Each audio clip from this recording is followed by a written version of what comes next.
gente, boa tarde, bem-vindos. Vamos direto ao assunto. O nosso painel hoje é um tema, eu acho que central, né, no Brasil, principalmente, que é como fazer publicidade popular e eficiente.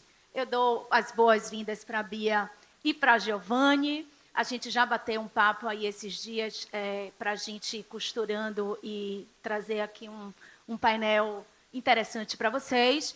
E eu começo aqui, para a gente já ir direto ao ponto,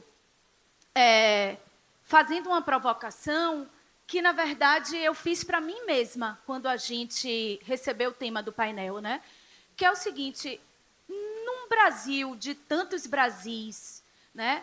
Num país tão plural, de tantas culturas, de dimensão continental, de tantos sotaques, de tantas diferenças, o que é mesmo ser popular hoje? O que é agradar a maioria, né? Que maioria é essa num país que tem tantas maiorias dentro de tantos universos que compõem esse país, né? Então eu queria começar, como eu pensei sobre isso, né? Eu queria jogar aqui para vocês, né? E aí pode começar quem tiver, enfim, mais à vontade. O que é ser popular hoje num país que, ao mesmo tempo que é tão grande, né? Ele é tão fragmentado, né? E antes o Fantástico pautava a semana, né? A campanha das Havaianas era falada de norte a sul. O mundo vem evoluindo e a gente entende, né, já entende, pelo menos alguns já entendem, que, na verdade, são muitos países dentro de um único país. Então, passo para vocês o que é ser popular hoje. Oi, gente, boa tarde, Giovanni aqui. Cara, eu acho que essa indagação é muito boa e eu acho que dá pra gente separar um pouquinho o que é popular do que é pop, né? A gente tem o popular como algo que traz identificação, a gente tem pop como a gente pode trazer artistas para fazer campanha, a gente pode trazer diversos personagens para compor campanhas, mas talvez pela cultura pop, por ele se tornar uma influência. Mas acredito que hoje o popular de fato é o que traz identificação, é o que gera impacto ali no cerne do cara, e eu acho que a gente tem hoje muitos exemplos de campanha. Acho que todo mundo gosta aqui de João Gomes. Se eu falar assim, João Gomes é um cara que 100% da população talvez hoje goste, como uma figura popular. Ele traz identificação, acho que principalmente com o Nordeste, mas ele traz identificação com boa parte do Brasil de diversas formas, né, com sua música, com sua personalidade. A gente consegue trazer isso hoje em forma de autenticidade, né? Eu acho que o popular hoje vem muito no cerne de trazer autenticidade, de trazer proximidade, de gerar identificação. Eu acho que hoje o popular está muito pautado em cima disso. E boa tarde, meu povo. Bia Barreto aqui, né? E aí, ainda nessa onda do popular, não é bem um gerar identificação, porque a gente não consegue transmutar isso. A gente não consegue performar identificação, né? E aí, quando você traz a palavra autenticidade, é muito isso, é ser você e conseguir acessar o outro sem deixar de ser você. A gente viveu um bom tempo aí, inclusive com esse processo de globalização e do boom que a gente teve das redes sociais, de performar. Performar o que é bonito, o que o outro quer ter. E hoje a gente vem encontrando esse lugar do entender que o outro também sente dor, o outro também não está bem hoje. E isso tem gerado o lugar da popularidade real, que é aquela popularidade que hoje eu estou muito bem, amanhã eu já não estou tão bem assim, e errei. Ei, gente, errei. E aí a gente tem encontrado esse lugar da pessoa de verdade. Isso tem feito a gente olhar, inclusive, para a popularidade de uma forma mais próxima, algo que está mais próximo de todo mundo. Beleza. Giovanni,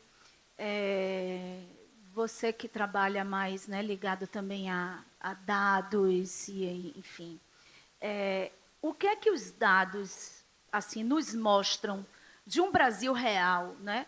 Fora de um Brasil da bolha do Sudeste, que por muito tempo ditou os estereótipos de né, do que é popular, do que é o Brasil, né? Você olhava para o Sudeste e o Sudeste ditava o que era o Brasil. E hoje a gente já tem dados mais do que suficientes de que as culturas são muito diferentes, os códigos são muito diferentes.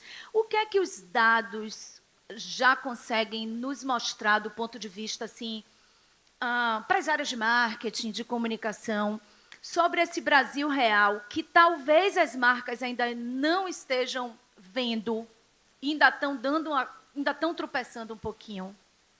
Vamos lá. Eu acho que a gente tem uma perspectiva, não vou nem trazer muito formato de dados, mas existem alguns estudos, inclusive da IRJ, se não me engano, que é um instituto de publicação de estudos, enfim, e aí muita gente publica mestrados e estudos mais específicos sobre comportamento de consumo, e a gente vê que, e aí voltando um pouquinho mais para a autenticidade, eu acho que todo mundo está mais familiarizado hoje com o termo de GC, né? O GC Creator, por exemplo, onde a gente tem pessoas reais fazendo publicidade, fazendo anúncios, e não vou nem chamar de anúncios, porque acaba sendo tão real, tão próximo, que a gente acaba nem sentindo que é um anúncio. Hoje pessoas acabam vindo, acho que ficou até numa alta, uma crescente agora, e não sei se alguém já viu isso de alguma forma no TikTok, no Quai, no Instagram, McDonald's fazendo pessoas comerem hambúrguer dentro do carro. Isso virou publicidade, né? E isso aproxima muito. Então, não vou nem trazer em formato de dado, de fato, de métrica, de porcentagem, mas é um comportamento de consumo que vem crescente. E não só isso, as marcas estão se empoderando cada vez mais disso, de não trazer, eu vou nem chamar de micro-influenciador, de influenciador, trazer pessoas reais, que conseguem se conectar com a gente, né? E você falar assim, você vê uma publicidade, você fala, pô, se uma pessoa que está do meu lado aqui utiliza ou está no dia a dia ali, talvez eu use mesmo, talvez eu comprove que vale a pena comprar aquele produto ou acompanhar aquela marca ou fazer parte de alguma forma de uma comunidade desse tipo, né? Perfeito. Você tá trazendo, você estava falando, eu estava aqui pensando. Antes a gente tinha os grandes ícones, né, assim, do país, os atores, né, das novelas e tudo, principalmente quem é assim mais da minha geração, que eu acredito que, enfim, o pessoal daqui seja um pouco mais novo, mas vai entender perfeitamente o que a gente está falando aqui. Era quem ditava tudo, né? Era quem estava nas propagandas, e o que você está trazendo é que justamente talvez para alcançar, para ser popular, para ser eficiente, o mundo está caminhando para ser eu e você, tipo, a gente como a gente, uma aproximação muito mais com o real, né, de cada um, do que necessariamente com o ideal, né? Pensei nisso agora. Mas, Bia, pegando esse gancho, você que está na sala de aula ali, né, vendo as gerações se formando, né? O que é que você vê assim sendo valorizado? O que é que você vê nascendo na sala de aula? O Afrobeto. Não tenho como não trazer, gente, porque assim, se a gente seguisse esse caminho de publicidade e de comunicação anterior ao que a gente está propondo, né, que é algo muito efetivo, o Afrobeto seria algo que eu faria sozinha. Mas os afrobetos, que são livretos que alfabetizam a partir de elementos vindos de África, eles nascem do diálogo com o estudante. Então, quando o A que está ali é de atabaque, é porque o estudante, mas vocês também, reconhecem, mesmo sem ter um atabaque aqui, a sonoridade. E quando eu digo acarajé, quentinho, saindo do... Ó o sorriso. Saindo do dendê agora, seu corpo responde como? Então, assim, é pensar corpo como lugar de aprendizado e como lugar de comunicação. O B de berimbau não é possível que no seu ouvido não saia aí um tan-dan-dan, tan-dan-dan. E eu nunca toquei berimbau na minha vida. Então, comunicar de forma efetiva é exatamente acessar esse lugar. Tem um Afrobeto que é de personalidades negras. E aí ele também é construído com estudantes. E aí, eu não posso dizer que eu concordo com todas as personalidades que eles trazem. Mas, enquanto educadora, o meu papel ali não é cercear o direito do estudante de dizer que, por exemplo, tal pessoa é uma personalidade negra da Axé Music. Em algumas formações de professores, eu já ouvi que eu tenho que dizer ao aluno que aquela pessoa não é negra. Mas aí sou eu falando. E se a minha ideia é dar autonomia ao estudante, é priorizar o que ele está trazendo, eu vou dialogar com ele sobre o que é ser pardo, sobre essa somatório, né, de pardos e pretos que formam negros, mas o protagonismo precisa ser do estudante. E nesse sentido, eu tenho visto a sala de aula cada dia mais como o nosso futuro, né? E me preocupa muito, não tem como não trazer, pensando comunicação, me preocupa muito notícias como as últimas que a gente recebeu aí, que foi um policial, um pai policial, que levou a polícia na escola porque a filha desenhou Yansan. Agora, recentemente, uma escola aqui em Alagoinhas, que performou o processo de escravização com uma criança negra no tronco e uma criança branca assinando a Lei Áurea. Isso também é sobre comunicação e sobre o que a gente quer comunicar. Perfeito, perfeito. E para a gente, assim, do que a gente acompanha, né, da trajetória do mundo da comunicação, do marketing, o que é que vocês trariam assim de erros que ainda assim que chamam a atenção de vocês, ainda são cometidos por 2025 e a gente ainda tá com esse tipo de estereótipo, a gente ainda acha que isso é popular, sabe, ainda acha que pega a gente, né? Como a gente fala na linguagem bem popular. Como é que o que é que assim tem ainda cansa de ver? O que é que as marcas ainda não entenderam e ainda cometem erros mesmo? Cara, eu acho que a gente pode trazer aqui em voga. Eu acho que está sendo muito menos feito hoje em dia, tá? E a forma de caricatura que era feita do nordestino, principalmente, e do lugar que era colocado, acho que Rede Globo campeã em fazer isso com relação a, Foi ele que falou. trazer o personagem dessa forma, né? O personagem nordestino. Acho que as marcas têm diminuído muito isso e ouso dizer que de uns 4, 5 anos para cá tem sido muito menos feito e tem sido feito uma propaganda de muita qualidade. E eu acho que existem termos, inclusive, hoje que a gente costuma brincar, né? E tá virando muito pop, que tá na moda ser brasileiro. E tá muito em alta fazer uma comunicação brasileira que traga um pouco mais das raízes das nossas características. Eu sou descendente de indígena, acho que a gente sempre brinca, né? Tem olho puxado, mas eu sou moreno e aí fica você é quem? E é muito interessante quando eu vejo uma propaganda que tem uma representação minha lá, mais próxima. Eu acho que isso está sendo muito mais bem feito hoje em dia. E posso trazer até alguns exemplos aqui de publicidades com autenticidade. Eu acho que sempre tem aquele tipo de publicidade que volta em algum momento, que ficou muito famosa lá um tempo atrás, e ela volta hoje em dia porque alguém achou o vídeo no YouTube e repostou em alguma página. Eu acho que há um tempo atrás tinha, acho que é Dove Real Beleza. Não estou trazendo como característica real, tá? Fique aqui claro isso, porque eu não lembro se tem pessoas negras na propaganda, e é uma propaganda que foi feita no exterior, boa parte dela. Mas quando a gente fala de autenticidade, uma propaganda que não tem pessoas famosas, tinham artistas, para quem não lembra se todo mundo já viu a propaganda, mas é uma propaganda que as pessoas se auto-identificavam, falavam como elas se achavam que eram, e o artista desenhava elas. E aí, do outro lado, uma outra pessoa falava as características como se eu estivesse descrevendo ela aqui na minha frente e eu a via muito mais bela do que ela era. Isso gera uma identificação enorme.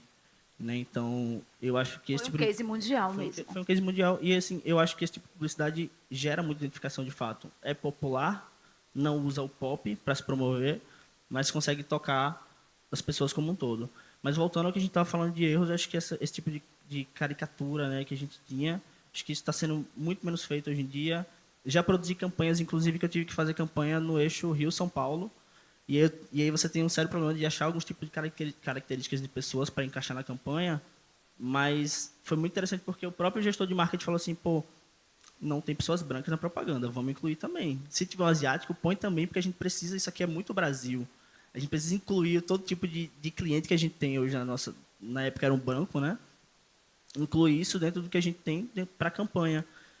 Mas a gente tem problemas estruturais porque na capital que eu estava produzindo a campanha não tinha a estética que representasse, por exemplo, locais mais nordestinos, né? Enfim, a gente tentou usar mais detalhes, então a gente foca um pouquinho mais em ter um cuidado de gerar identificação com todo mundo, não recortar nada, não parecer que eu estou em um lugar específico, para conseguir atingir todo mundo da mesma forma. Perfeito. Ô, Bia, o que é que você acha, até como, né, do mundo das artes também, que é, porque Bia é doutoranda em dança, né? E a gente tem essa identificação. Logo que eu me encontrei, eu digo, Bia, eu amo balé, eu fui bailarina a vida toda. Então, assim, o que é que você sente que ainda é bastante subestimado no mundo da comunicação, da publicidade, dos códigos mais ligados à arte, à cultura, que poderiam estar mais presentes na comunicação para que ela se tornasse, né, popular, no popular que a gente está aqui, né, considerando? Eu acredito que o que falta muito é a galera da comunicação dar uma mergulhada na realidade atual. Né? E aí eu estou falando disso enquanto doutoranda, enquanto mestra em educação acadêmica, mas também esse corpo que dança e que fala do samba como lugar de cura. A gente não leva as pessoas na feira de São Joaquim para adquirir conhecimento. A gente leva elas para entender como é que funciona a Bahia. E aí passe um dia na feira de São Joaquim para você ver o que é que você vai aprender. A gente não leva as pessoas na feira de São Joaquim num domingo para que elas se conectem com outras pessoas. Em geral, a gente leva o turista, porque tem um samba no pier que acaba a tal horário. Ó, tá vendo que ela se identificou? E tem um outro samba no quiabo, que é quando acabou daqui, que é para a galera só sambar. Mas não existe só sambar. O samba é um lugar de reconexão. A Feira de São Joaquim te conecta com a sua ancestralidade. A gente está aqui pertinho do Mercado Modelo, na Doca. Muitos estivadores sustentaram suas famílias a partir desse lugar. E isso não nos é contado. Eu acho que tem uma grande dificuldade, que talvez seja do ser humano mesmo, né? De conhecer o superficial.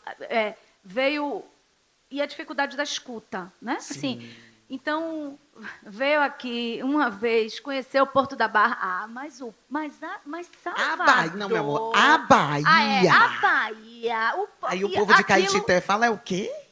A Bahia? O Porto da Barra é a Bahia, o povo de Caetité não tem praia. E ali você já resumiu e ainda se acha com conhecimento profundo. Você não está entendendo, meu amor, porque eu chego em BH, que é isso, né? Minha vida agora é rodar. E em novembro, então, que eu fico mais pretinha, gente. Eu sou negra o ano inteiro, mas em novembro, parece que vem um negócio assim, mais negro, que todo mundo quer conversar comigo. E eu vou. Que uma coisa é uma coisa, outra coisa é outra coisa. Eu vou e falo, me chama em janeiro também, gente. Mas eu não vou deixar de ir em novembro. E aí a galera fala, eu dou um bom dia assim, você é da Bahia? E eu fico, de que lugar da Bahia? Eu estava em Guanambi. Você é da Bahia? A minha vontade é perguntar, e você não é não, cara pálida? Porque Guanambi é aqui do lado. Né? E aí o povo resume a Bahia a Salvador, resume Salvador ao Farol da Barra e ao Pelourinho. Aí eu levo esse pessoal num paredão em Narandiba. Vocês estão rindo, vocês estão retados. Vocês andam no paredão, é? Misericórdia. Então é isso, a gente tem muitas Bahias, muitos Brasis. E uma coisa que eu falo e que não seria justo eu não trazer agora, é que somos todos frutos da mesma colonização. A gente pode não se autodeclarar com a mesma cor ou raça. Mas só existe Brasil porque existiu esse processo de escravização, porque existiu o processo de colonização. E o que a gente faz com as nossas memórias é muito particular. Se a nossa memória só remete à dor, isso tem um pouco a ver com o que a comunicação tem trazido. Mas o que a gente quer comunicar para o outro daqui para frente é uma relação nossa com o futuro. E aí, quando a gente fala de comunicação efetiva e popular, é pensar no que a gente quer daqui para frente. O que me contaram até aqui dizia muito pouco sobre mim, dizia quase nada. Aí eu vou continuar repetindo essa história, para lá na frente meu estudante estar aqui, porque eu quero que todos eles estejam aqui no painel screen, contando cases de sucesso e falando do que eu falei. Não. Eles precisam contar novas histórias que eles estão construindo. Essas imagens precisam ser outras. Perfeito. E aí a gente precisa realmente reorganizar essa sociedade. Perfeito, perfeito. E